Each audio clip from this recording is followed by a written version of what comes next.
YouTube friends. Well, I am taking a quick minute, and I'm sorry the camera is going to move a little bit. That's because I'm holding it in my hand. I don't have a table to put it on. I'm at my daughter's house in Mississippi, and in the background, you can probably hear my grandson playing and squealing and having fun in the kitchen with his mama. I'm just going to do a quick little video right now to introduce the rest of this content. What have we done? I've done some cooking. I'll have a couple of pictures of some beef stew, but the real recipe I want to share with you is chicken and dumplings. That's the main focus here. Also, my daughter did something fascinating. She got a can of garbanzo beans and drained the liquid out of it, not the beans, just the liquid, put it into her stand mixer and fluffed it up like whipping cream, and it looks wonderful, but of course it doesn't have the sugar or the dairy or anything. It's just garbanzo bean juice, but it looks great. And she puts her baby on the floor in his diaper and gives him the bowl and a spatula and lets him play with it and eat it, and of course it's perfectly good for him. And it really occupies him. She wanted to do a lot of cooking in preparation for the birth of the next baby and had a lot of stuff to do. So this kept her toddler occupied very happily for an hour or so. So let me tell you about the chicken and dumplings. She had 6 chicken thighs that were thawed out and needed to be cooked. And so I made a broth with water, bouillon cubes. I'm sorry, I'm trying to think in my head, not forget anything. Bouillon cubes, and of course that wonderful trio of celery, onions, and carrots. And I did that broth and cut off some of the fat. These were boneless, skinless chicken thighs. He's playing with something over there. He loves vacuum cleaner parts and bottles and anything that moves around like brooms and dustpans. Oh my goodness, he would clean for hours. Anyway, so I did that one day. And then Adam had told me to keep the chicken moist, don't overcook it. So I really just barely cooked it in that broth on the stove. And then I put broth and chicken and everything into 2 containers, 3 breast in one container, 3 in the other. The next day, I took 3 of the breasts out and I shredded them with 2 forks and made taco meat out of that. So then I had lots of broth and 3, not breast, thighs. If I've been saying breast, I mean thighs.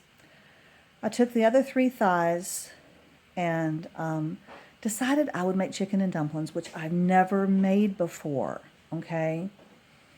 So I strained the old veg out of there. I've heard that that's a good thing to do because the flavor has been extracted from that veg and it is limp and nasty and it's not worth anything. It's put all of its love into the broth, okay? So I strained that out and had my beautiful broth. And then, okay, now I've got to think what I did. Because it was the best chicken and dumplings that we've ever tasted. And I've never made it before. So that is like miraculous. Okay, because I'm not a very good cook. Okay, so I cut new carrots, celery, and broccoli. Not broccoli. Celery, carrots, and onion. And I sautéed them in a little bit of olive oil in a pan to start their cooking process. So my clear broth, my vegetable-free broth was in a nice pot. And then I sautéed those veggies. I have to kind of look up to think. If I look at the camera, I can't think. You know how that is. And so then when I had finished cooking them a little bit, and they were slightly caramelized, which I think is useful, and then I put them back in the pot. And then at this point, the recipe I really was using was Chef John's recipe. And this is what he says to do. He says to skim some fat off the top of your broth. But my broth really didn't have any fat because I cut the fat off very effectively from the thighs when I'd first cooked them. So I just used some olive oil and a little butter. I say a couple of tablespoons. And then I added a little flour in a little bowl, and I made a paste. And I'm going to either put a link below or a card above to the video of his so that you can watch it. I don't think it's a YouTube video, so I may have to put a link below. But he's worth watching. Chef John at Food Wishes is phenomenal. Okay, so I had this little paste, and then I took some warm broth out of my broth, and another couple tablespoons, 3 tablespoons, and I mixed that in till it's pretty thick. And you're not looking for a thickener, really. You're not turning this into a thick stew broth. It's just going to help your broth. It's going to cream it up and keep it from being lumpy. Okay, so then I put that back into the main broth, and that really helps it. Then I shredded the other 3 thighs. And I'd say about 45 minutes, 30 to 45 minutes before I wanted to serve it, I put those back in so they would be fully heated because they were just out of the refrigerator. And he also says to put a little bit of cayenne pepper. My husband's going to laugh at this. I did this. It's probably a quarter of a teaspoon. Although Anna said when she came out of the hallway and into the main part of the house, she could smell that. She could smell faintly the cayenne pepper and the aroma of the broth. And she said, "Oh, Mom, that smells good." And I was like, this is promising. She doesn't have COVID. Just teasing.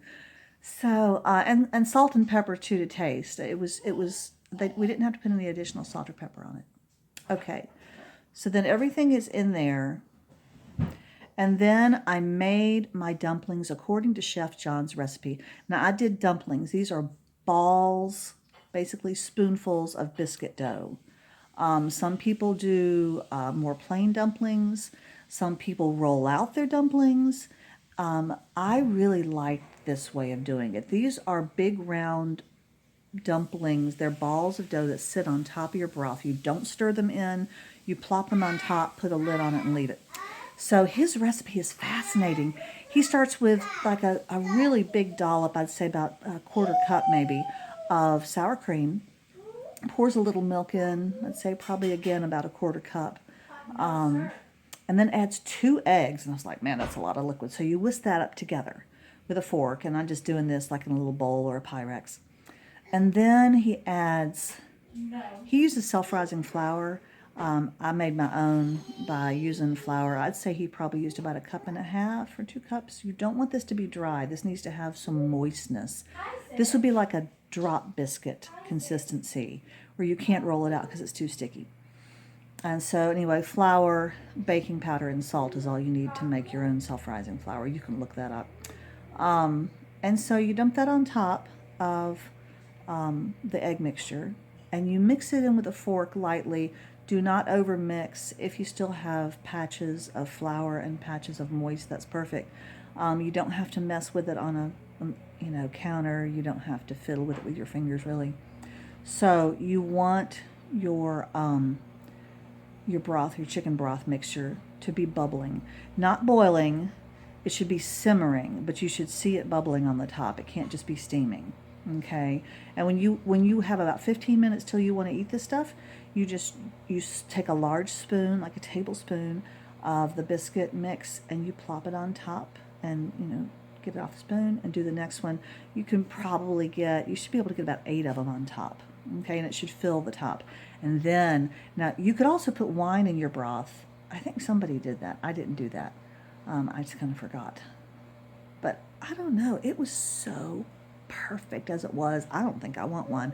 The last thing you do is you take some heavy whipping cream if you have it, or you could use half and half, or you could use whatever, milk. But we had heavy whipping cream, and I just poured, again, probably 3 tablespoons, a scant quarter cup, along the edge of the biscuits. I should have put it in beforehand, but just into that broth to make it more of a creamy chicken broth.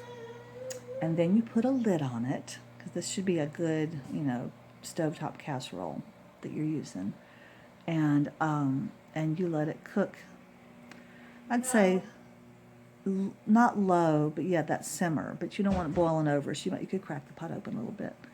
And then you take it off later and just spoon it. And this is a 1-dish meal with meat, veg, bread. It's just, and Anna and Graham, who are not big eaters, sat on the couch and nibbled away at that bowl after bowl. And Anna was like, "Mom, this is so good." I think she was surprised because I don't cook anymore. I was surprised myself.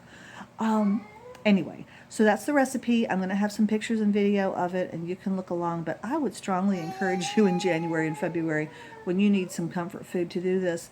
This is stuff you've got in your fridge, to be honest. You've probably got some chicken parts lying around. But the key is to make a good broth ahead of time. If you don't make a good broth, a flavorful broth, ahead of time, then your chicken and dumplings are not going to have that flavor. Okay, so good luck, and I hope it turns out great. Leave me a comment and let me know. Please subscribe to the channel, and thanks for my new subscribers. I'm up to 153, which is kind of exciting and rather shocking as well. Having a successful YouTube channel for me is rather like a good chicken and biscuits. It's a surprise.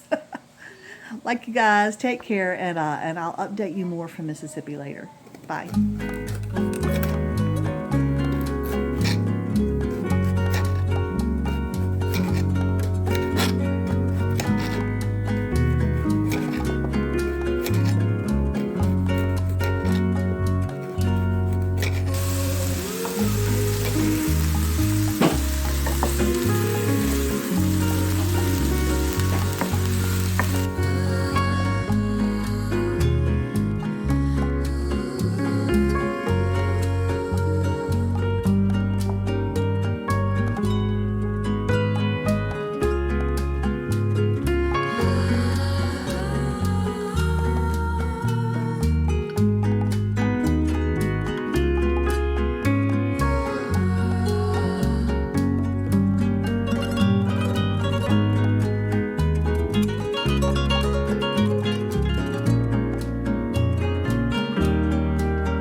What you doing?